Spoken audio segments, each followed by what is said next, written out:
यह एक जहाज की दास्तान है जिसका नाम पुणे भारत में पुकारा गया और इसके नाम पर चर्चा हुई, लेकिन असली कहानी तो सैकड़ों मील दूर बर्फीले आर्कटिक में लिखी गई थी। साल 1914 में स्वीडन में बना एक जहाज SS बेचिमो।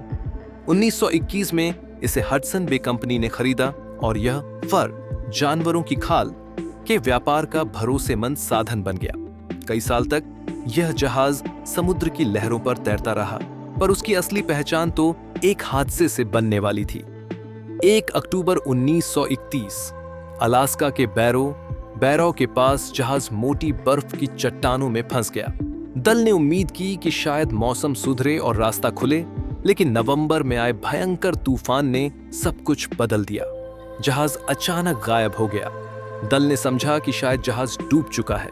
वे बचाव की तैयारी कर रहे थे कि अचानक किसी ने बताया, जहाज 45 मील दूर बर्फ पर तैरता दिखा।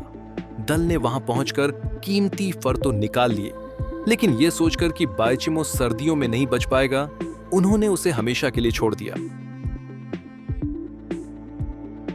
पर कहानी यहीं खत्म नहीं हुई। रहस्यमयी सफर की शुरुआत 1932 में, जब लोग मान चुके थे कि जहाज अब इतिहास बन चुका है, यह अचानक फिर दिखाई दिया।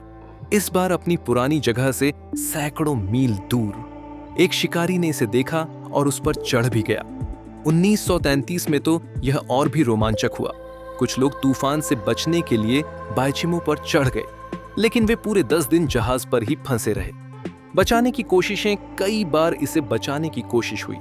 1939 में एक कप्तान ने इसे अपने कब्जे में लेने की योजना बनाई, लेकिन बर्फ की बदलती परतों ने उसे हार मानने पर मजबूर कर दिया।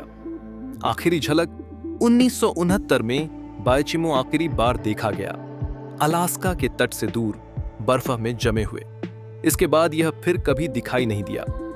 माना जाता है कि यह कहीं गहराई में डूब गया होगा, लेकिन सच कोई नहीं जानता।